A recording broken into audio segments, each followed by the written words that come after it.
ओम शांति। दादी जी का लौकिक नाम रामा था।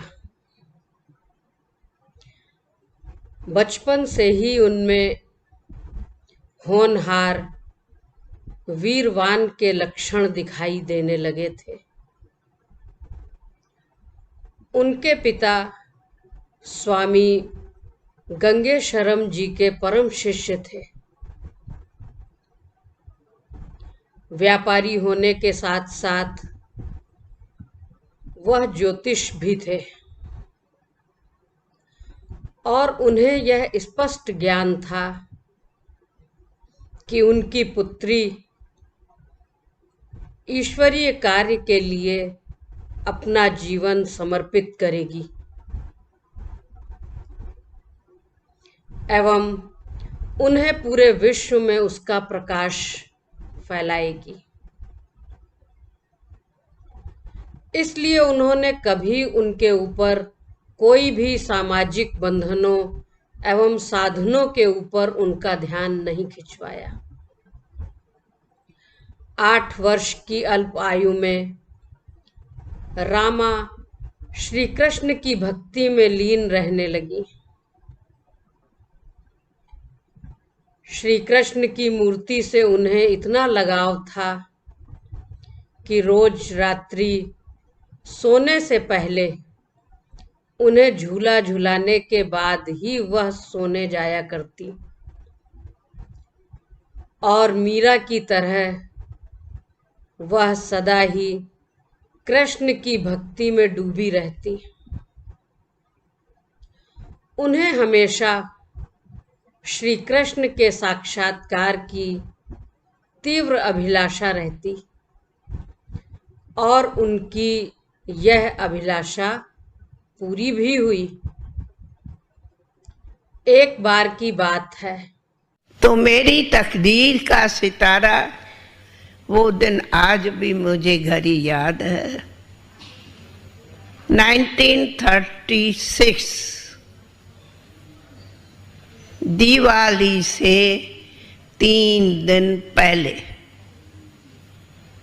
1936 दिवाली से 3 दिन पहले मैं आराम में थी तो सवेरे 4 बजे मेरी आंख खुली, फिर सोई हुई थी। तो मैंने एक अजीब दीदार किया। क्या देखा? ऐसे ही थी, मैं सोई तो परी थी, नहीं थी। देखा कि एक बहुत मीठी मीठी लाइट आई। मैंने पूछा है तो मैं सुना, और उसी लाइट से इतना छोटा श्री कृष्ण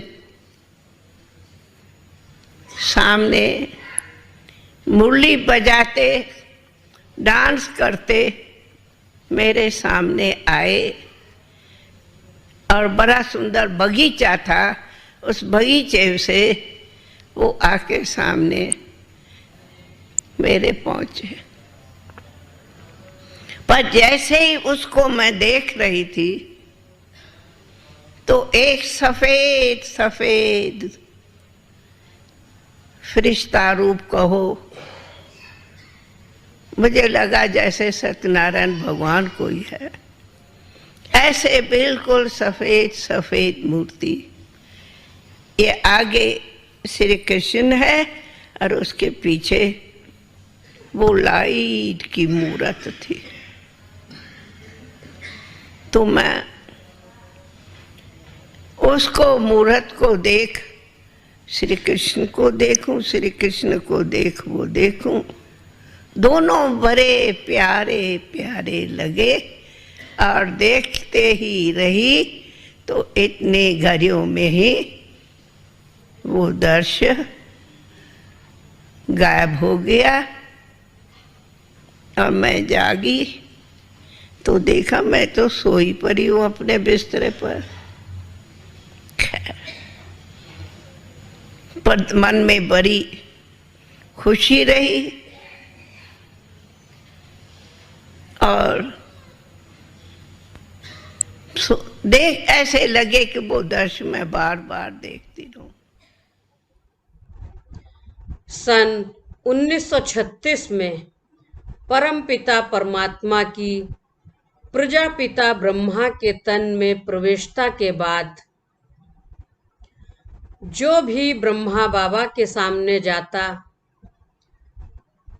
तो उन्हें अनायास ही श्री कृष्ण का साक्षात्कार होता था।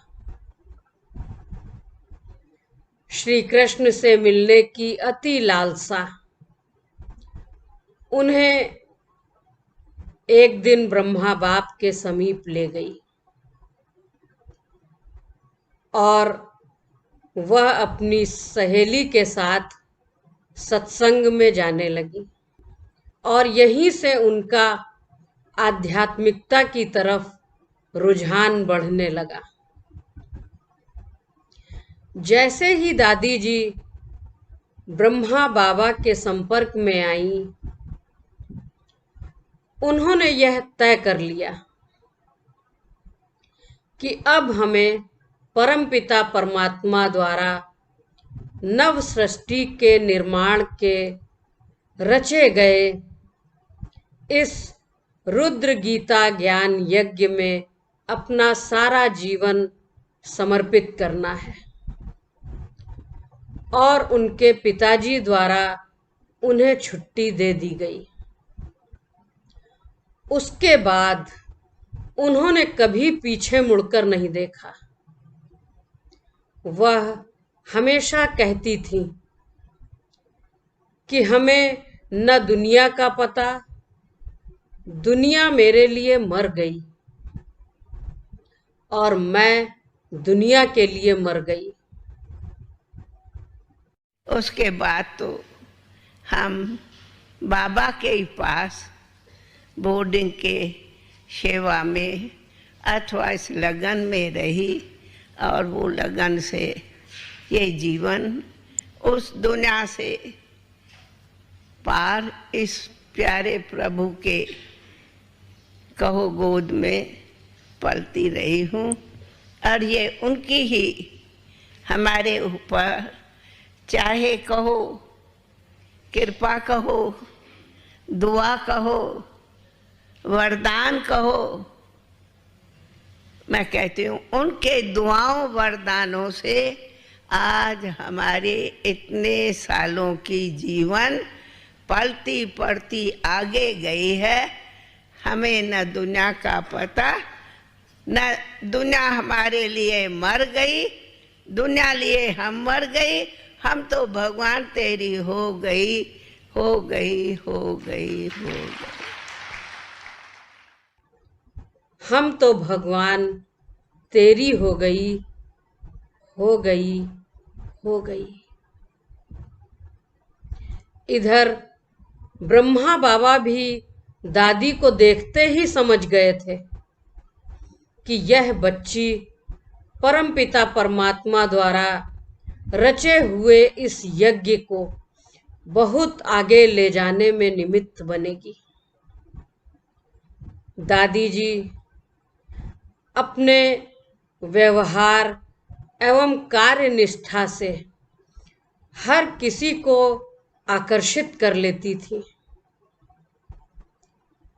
बाबा के सानिध्य में उनकी त्याग और तपस्या गति पकड़ने लगी। उनकी योग्यताएं दिन प्रतिदिन निखरने लगी एवं उनकी योग्यताओं को देखते हुए ब्रह्मा बाबा ने सन 1954 संस्था का प्रतिनिधित्व करने के लिए दादी जी के साथ एक दल जापान दौरे पर भेजा, जहां उन्होंने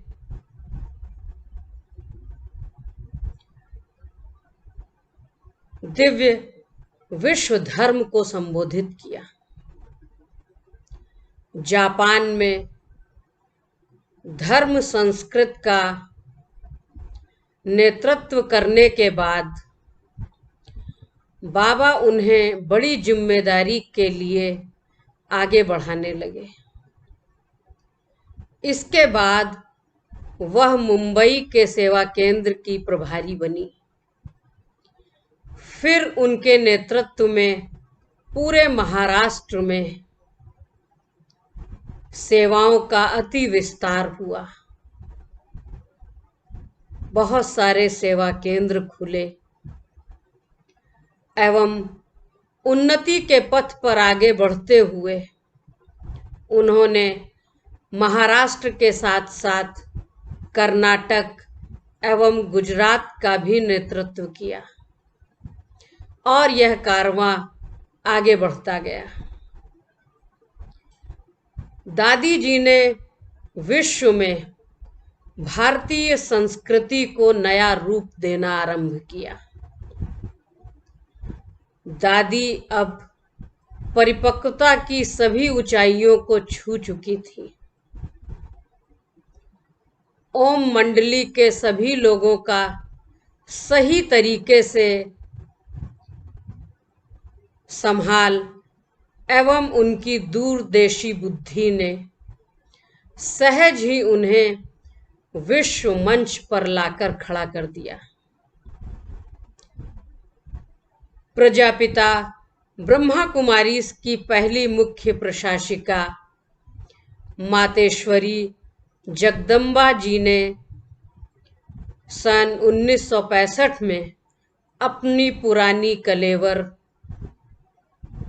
देह को छोड़ दिया।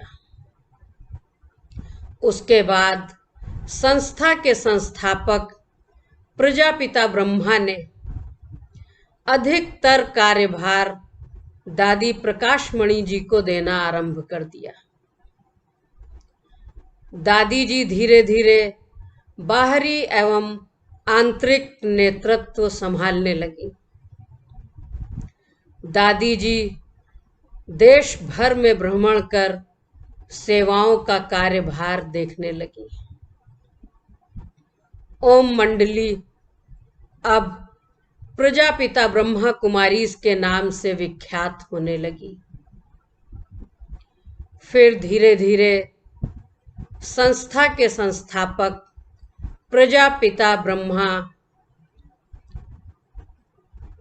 धीरे धीरे अपनी स्थिति को उपराम करने लगे। अब दादी को महान एवं बड़ा नेतृत्व मिलने का वक्त आ गया था। 18 जनवरी सन 1969 प्रजापिता ब्रह्मा बाबा ने अपनी नश्वर देह को त्याग कर प्रकाशमणि दादी के हाथों में संस्था की बागडोर सौंप दी थी। यह वह वक्त था जब महिलाओं के अधिकारों की चर्चा तक नहीं होती थी, परंतु ब्रह्मा बाबा के बाद दादी प्रकाशमणि ने अपने योग बल से परमपिता परमात्मा के कार्य को आगे बढ़ाने का बीड़ा उठाया। दादी जी ने सभी यज्ञवत्सों एवं माताओं और बहनों की पालना करते हुए उन्हें एक शक्ति सेना का रूप दे दिया। अब उनके कुशल नेतृत्व का लोहा पूरा विश्व मानने लगा। दादी जी के स्नेह, मातृत्व और तपस्या के बल से दादी जी के सामने जो भी आता वह उनके मातृत्व पालना एवं अदम्य साहस का प्रीत हो जाता था।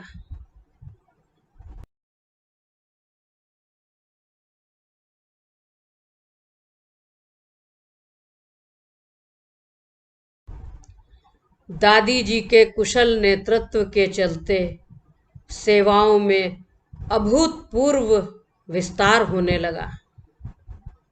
चाहे सम्मेलन हो, चाहे विश्व मंच पर कोई कार्यक्रम, सभी में दादी जी को आमंत्रित होने का निमंत्रण मिलने लगा। सन 1972 से 1980 तक देश विदेश में दादी जी ने विभिन्न आयोजनों में सम्मिलित होकर सेवाओं का खूब विस्तार किया। बेंगलोर विधानसभा के बैंक्वेट हॉल में world conference on human survival का आयोजन हुआ। पूरे विश्व की आत्माएं अब परमपिता परमात्मा के कार्य में धीरे धीरे सम्मिलित होने लगी एवं विश्व में शांति, प्रेम एवं आनंद का अनुभव करने लगी। मानवता की इतनी श्रेष्ठ सेवा को देखकर विश्व राष्ट्र संघ द्वारा परामर्शदाता स्मृति सदस्य का दर्जा ब्रह्मा कुमारीज को दिया गया। अब संस्था अपना बेहद रूप लेने लगी थी। दादी जी के निर्देश में यह संस्था अब सभी वर्गों में अपनी पैठ बना चुकी थी। दादी जी के इस ईश्वरीय ज्ञान को पूरा विश्व लोहा मानने लगा। इसको देखते हुए दादी जी को डॉक्टरेट की उपाधि से नवाजा गया। दादी जी समाज के सभी वर्गों को समान मानती थी, चाहे बच्चा हो, बूढ़ा हो, युवा हो, महिला हो, हर कोई उन्हें देख दादी जी के रूप में ही देखता था और अपना समझता था। दादी जी ममता की अवतार बन चुकी थी। उनके सामने कोई भी छोटा या बड़ा नहीं था। एक बार की बात है, उस समय हम शुरू में सेंटर पर रहे ही थे, छोटे थे, और राखी के पहले मधुबन में जाना हुआ। पांडव भवन में हम रुके हुए थे और दादी जी रक्षाबंधन के उपलक्ष्य में सभी भाई बहनों को रक्षा सूत्र बांध रही थी। तो हम भी हिस्ट्री हॉल में बैठे हुए थे। जैसे ही हमारा टर्न आया राखी बंधाने का, तो हम दादी के सम्मुख पहुंचे। तो वहां पर 2 प्रकार की राखियां थीं। एक विशेष राखी थी जो दादी जी मधुबन निवासियों को, बड़े भाइयों को बांध रही थी, और एक राखी थी जो दादी बहनों को और अन्य सभी को बांध रही थी। तो जैसे ही हम दादी जी के सम्मुख पहुंचे और हमने राखी देखी, तो हमने कहा कि हम तो ये वाली राखी बांधेंगे। तो दादी मुस्कुराई और जैसे ही हम दादी के सामने बैठे, दादी जी ने इतने प्यार से हमको बाहों में भर लिया, गले लगा लिया और गालों को सहराते हुए दादी जी ने इतना प्यार किया। दादी ने कहा कि जब तुम मधुबन निवासी बन जाओगी ना, तब हम तुम्हें ये राखी बांध देंगे। तो दादी ने हमें बांधी तो वही राखी जो राखी बांध रही थी दादी, लेकिन दादी का वो स्पर्श, वो स्नेह, वो वात्सल्य वाकई में अभूतपूर्व था। देह और देह की सुध बुद्ध भूल गई। दादी का स्पर्श पाते ही क्या चाहिए था वो तो भूल गए, लेकिन दादी के प्रेम में इतना मन खुश हो गया कि आज भी वो स्पंदन, वो एहसास जीवंत है। उनके सामने जो भी आता उनका होकर रह जाता था। उनके बोल और आचार व्यवहार बिल्कुल वरदानी बन चुके थे। वह बच्चों के साथ बच्चा एवं बड़ों के साथ बड़ा बनकर कार्य करती थी। वह कभी बैडमिंटन, कभी क्रिकेट खेलकर लोगों का दिल जीत लेती थी। ओम शांति। एक बार की बात है कि दादी जी के साथ पिकनिक पर जाना हुआ, और अक्सर करके दादी जी पिकनिक पर बच्चों को ले जाती थी। और ये वो समय था जहां आज हम सब पीस पार्क में जाते हैं, लेकिन पहले वो ओरिया ग्राउंड कहलाता था। इतनी पुरानी बात है। उस समय पिकनिक के लिए खाने पीने का सामान, खेलने का सामान भी जाता था। और पिकनिक में तो वैसे ही सभी बच्चों को बहुत मजा आती है।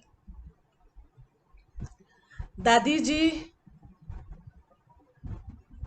बॉल खेल रही थी, औरों के साथ भी खेल रही थी। हम भी वहां पहुंचे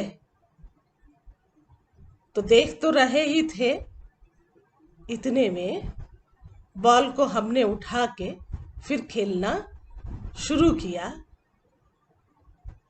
तो दादी जी के साथ खेलने में बड़ा मजा आया, बहुत अच्छा लगा।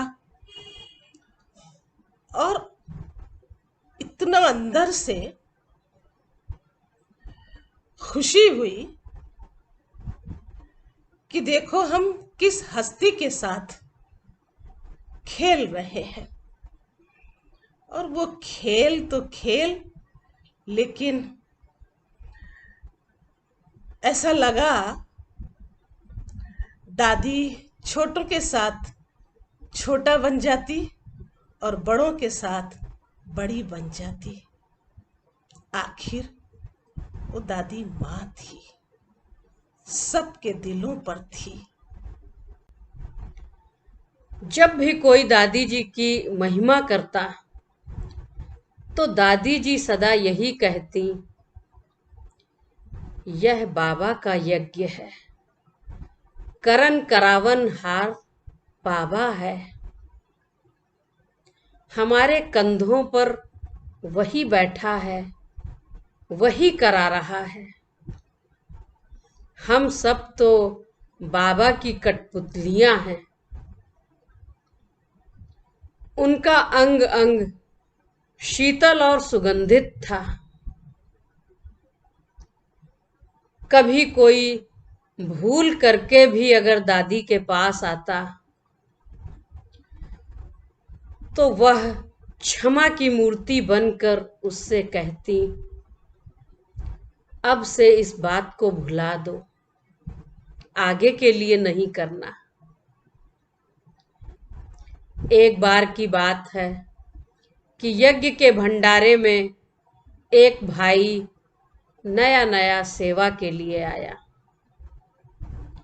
यज्ञ के भंडारे में बड़े बड़े कढ़ाइयों में तेल भरा हुआ था। करीबन हजारों लोगों का खाना बनना था। कढ़ाइयों के अंदर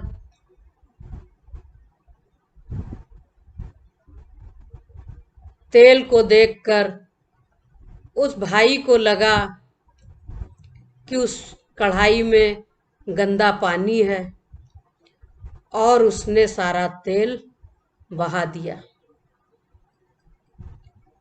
यज्ञ का काफी नुकसान हुआ।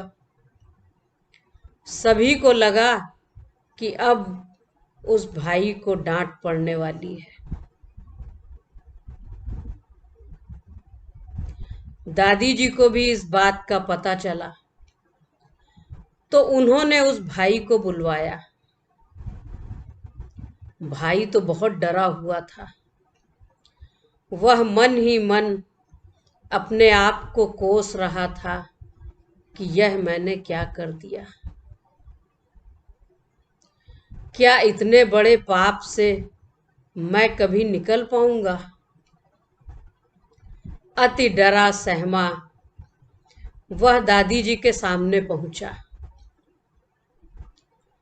दादी जी ने उसे देखते ही उससे कहा, आओ बैठो। खूब प्रेम और स्नेह से दादी जी ने उस भाई की तरफ देखा और कहा, टोली खाओगे? ऐसी स्थिति में वह भाई तो भाव विभोर हो गया। इतना बड़ा नुकसान होने पर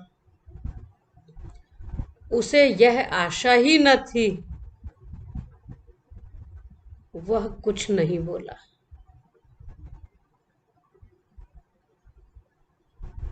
उसकी आंखों से आंसू आ गए। दादी जी ने उसे बहुत प्यार से टोली दी और कहा, जाओ देखो कौन सी सेवा करनी है। इस उत्तर की तो उसने कभी आश भी नहीं की थी। उसे लगा था कि इतने बड़े नुकसान के बाद तो उसे यज्ञ से बाहर कर दिया जाएगा। परंतु दादी जी की इस बात पर उसके मन में बहुत ही गहरा असर पड़ा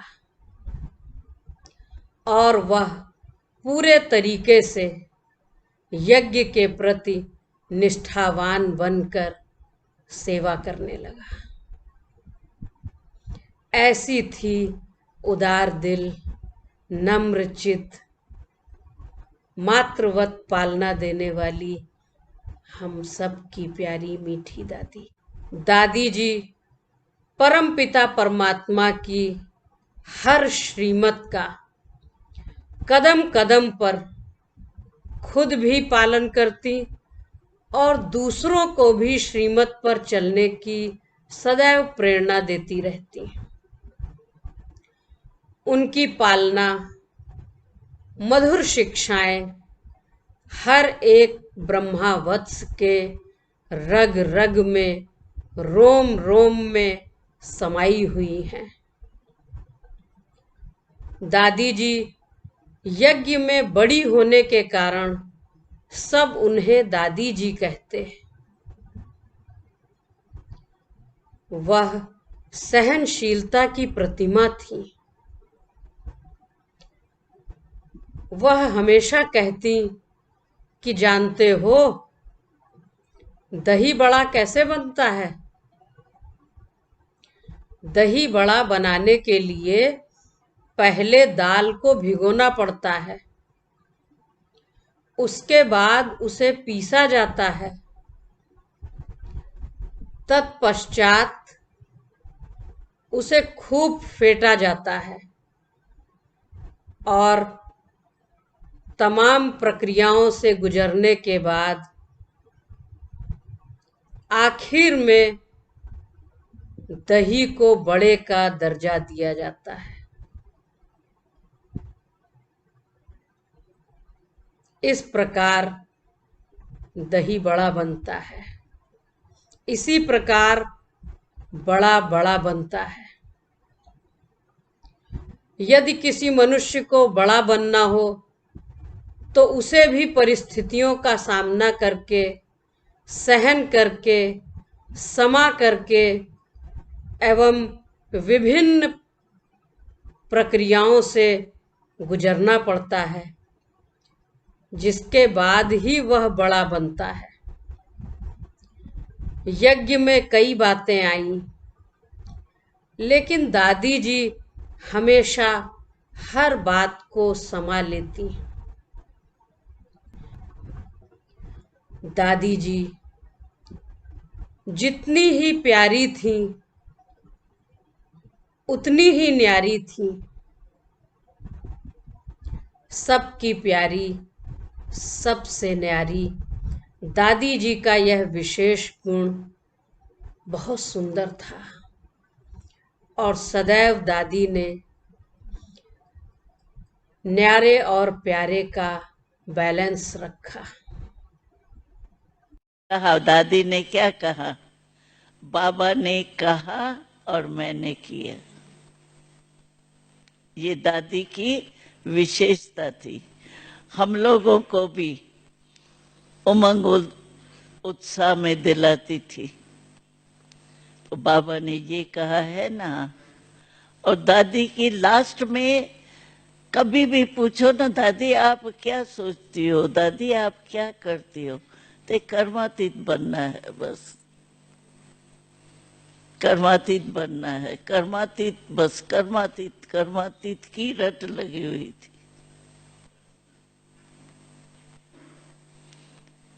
और बाबा ने फिर निमित्त भी बना दिया। और हमने देखा जिस समय दादी का लास्ट जाने का दिन था